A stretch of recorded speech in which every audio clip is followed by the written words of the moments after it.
Bismillahirrahmanirrahim. Assalamualaikum warahmatullahi wabarakatuh.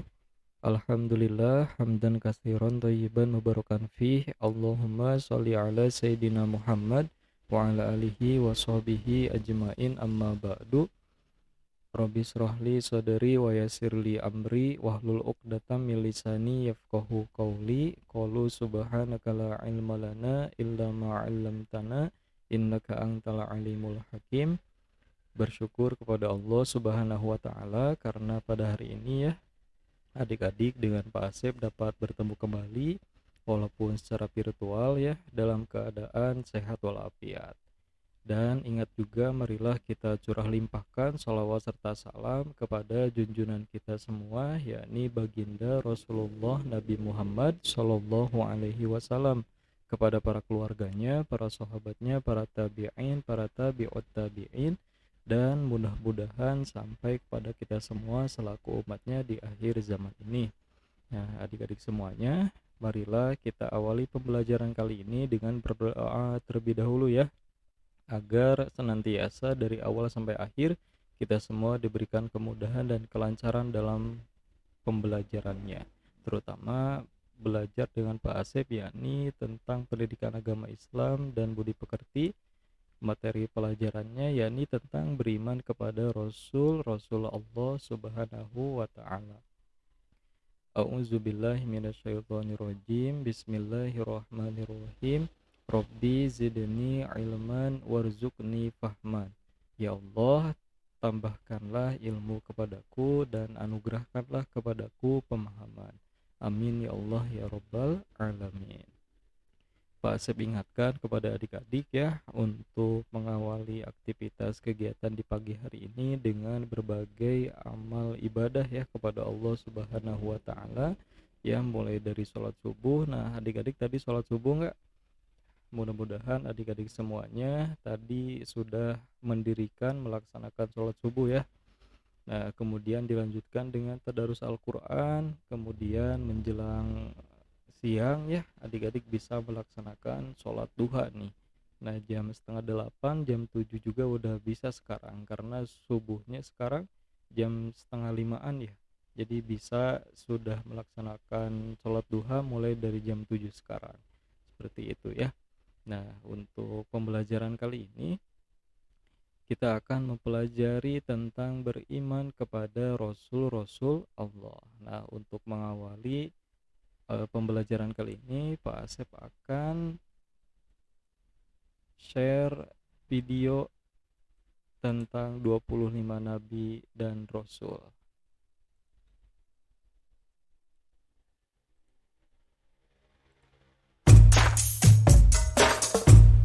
As-salatu ala nabi wassalamu ala rasul wal anbiya'il mursalin kulluhum mukramun.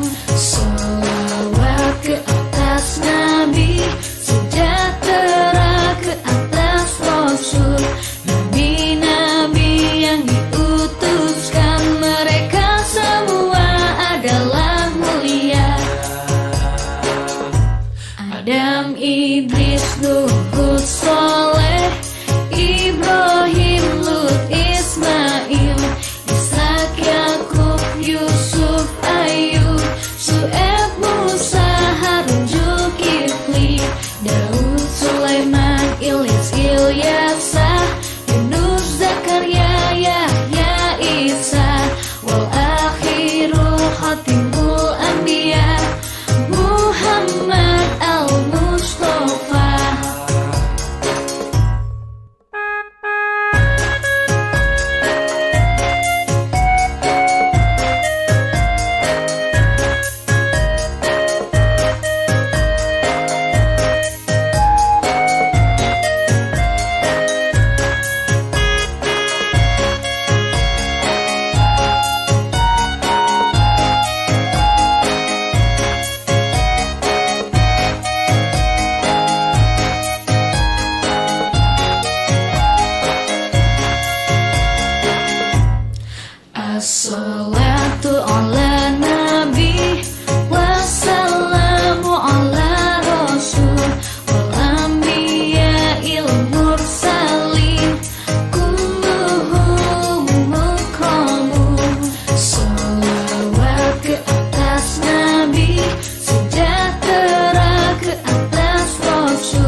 Nah, itu video tentang 25 nabi dan rasul ya.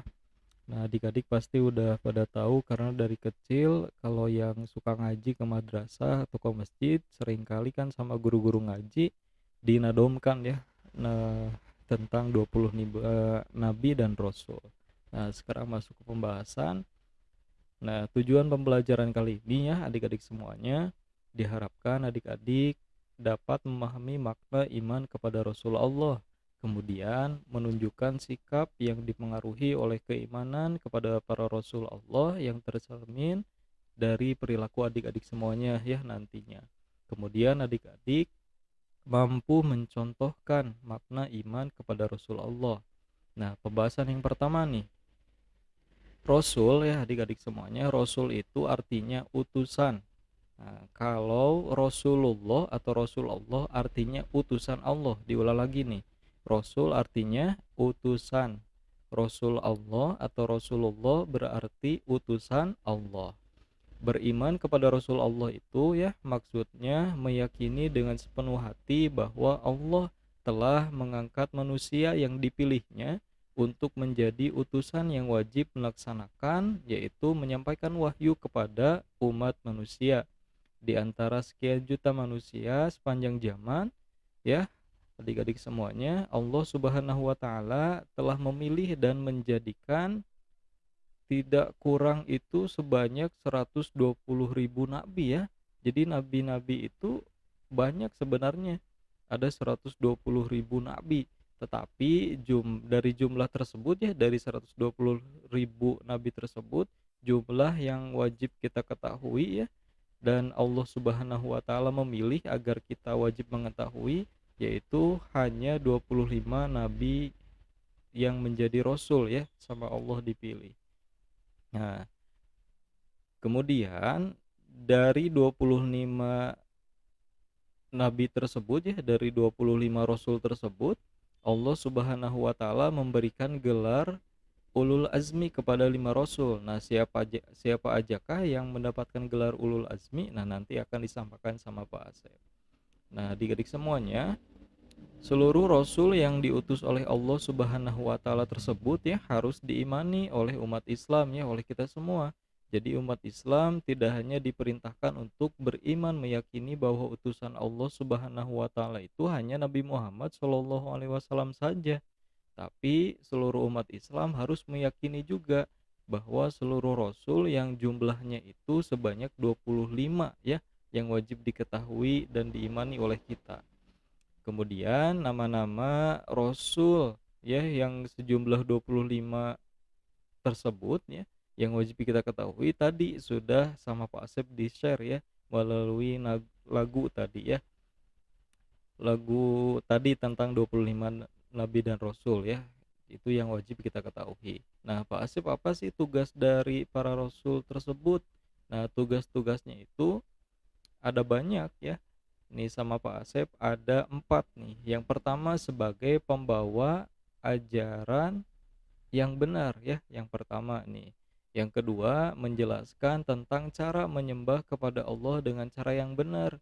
Yang ketiga sebagai pembawa kabar gembira dan pemberi peringatan. Kemudian yang keempat membina akhlak atau budi pekerti yang mulia. Nah, itu adalah tugas para rasul Allah ya.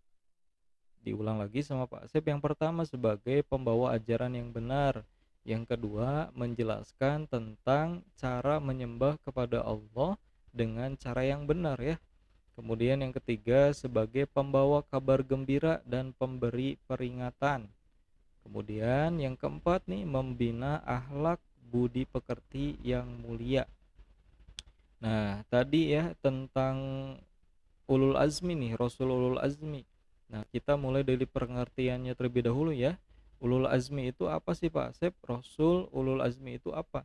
Rasul ulul azmi itu merupakan gelar yang diberikan oleh Allah Subhanahu wa taala kepada para rasul yang mempunyai kesabaran yang luar biasa dalam membimbing, membina dan mengajak kaumnya untuk taat kepada Allah Subhanahu wa taala walaupun cobaan dan rintangannya begitu besar. Nah, dengan demikian di samping mempunyai 4 sifat wajib di atas ya, para rasul yang mendapatkan gelar ulul azmi ini juga mempunyai tingkat kesabaran, kegigihan, dan keuletan yang luar biasa ya, kayak gitu.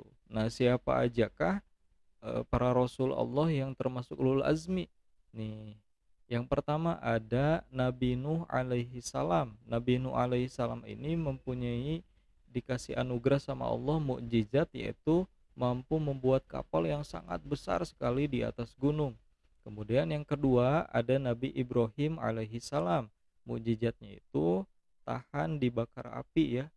Kemudian mampu menyatukan tubuh burung yang sudah dipotong-potong. Nah, itu mukjizat dari Nabi Ibrahim alaihi salam. Kemudian yang ketiga ada Nabi Musa alaihi salam.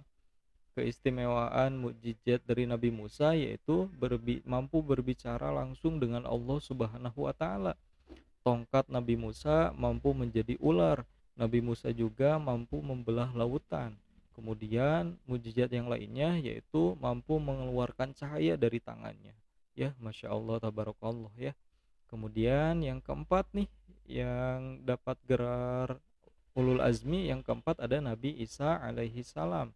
Mukjizatnya itu mampu berbicara semenjak lahir ya. Ketika bayi baru lahir ke dunia, Nabi Isa alaihi salam ini udah bisa langsung bicara gitu sama Allah, dikasih keistimewaan ya, dikasih mujizat. Kemudian mujizat yang lainnya mampu menghidupkan orang yang mati. Kemudian mampu menyembuhkan penyakit buta dan kusta ya. Tuh, itu mujizat dari Nabi Isa. Kemudian yang terakhir nih, Nabi Muhammad Shallallahu alaihi wasallam.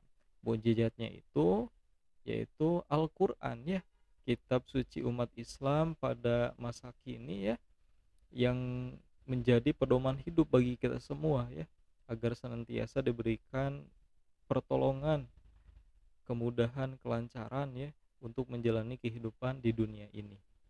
Kemudian mujizat Nabi Muhammad SAW yang lainnya yaitu membelah bulan.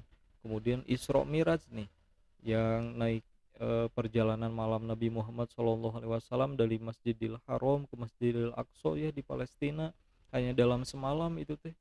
Walaupun sebenarnya itu harus menempuh jarak kurang lebih berapa puluh hari ya, kalau jalan kaki, kalau naik unta dari Mekah ke Madinah misalnya. Ini hanya ditempuh dengan waktu semalam gitu. Kemudian dari Masjidil Aqsa naik ke Sidratul Muntaha, ke langit ketujuh, kemudian Sidratul Muntaha untuk bertemu langsung dengan Allah Subhanahu wa taala. Nah, mujizat lainnya mampu mengeluarkan air dari jari-jari tangan. Nah, itu Rasul Allah yang diberi gelar ulul azmi ya, kayak gitu. Nah, fungsinya apa Pak sih? Fungsi kita mempelajari pembelajaran kali ini, fungsi beriman kepada Rasul Allah Subhanahu wa taala itu apa untuk kita? Hikmahnya apa Pak Asep?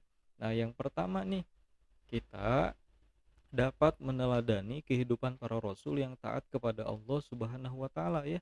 Para rasul Allah yang penuh kesabaran, tabah, gigih, ulet, dan berakhlak mulia. Kayak gitu. Bahkan firman Allah Subhanahu wa taala ada dalam Quran surat Al-Ahzab ayat 21, laqad kana lakum fi Rasulillahi uswatun hasanah. Sesungguhnya telah ada pada diri Rasulullah itu suri tauladan yang baik bagimu ya, untuk dipelajari oleh kita semua, untuk diteladani akhlak-akhlak yang mulianya. Kemudian yang kedua ya, mengetahui dan memahami antara yang benar dengan yang batil, antara yang jalan yang lurus dengan jalan yang sesat ya, kayak gitu. Kemudian yang ketiga, dapat mencontoh ya cara mengenal dan menyembah kepada Allah Subhanahu wa taala dengan cara yang benar. Bagaimana kita sholat ya, cara yang benarnya gimana, kemudian cara kita berdoa kepada Allah gimana ya. Nah, kita dapat mencontoh dengan mempelajari ya para rasul-rasul Allah tersebut, terutama yaitu Rasul yang terakhir Nabi Muhammad Shallallahu alaihi wasallam. Yang keempat, kita dapat memahami kehidupan umat-umat terdahulu ya, bahwa manusia yang ingkar akan mendapatkan azab dari Allah Subhanahu wa taala. Sebaliknya, bahwa manusia umat yang selalu taat kepada Allah Subhanahu wa taala, taat kepada Rasul Allah ya, akan mendapatkan ketenangan dan karunia yang sangat indah dari Allah Subhanahu wa taala. Nah, itulah pembelajaran kali ini ya. Terima kasih adik-adik sudah menonton video ini sampai akhir. Pak Asep doakan semoga semuanya tetap sehat walafiat, tetap semangat belajarnya, kerjakan tugasnya di awal waktu ya, tepat waktu.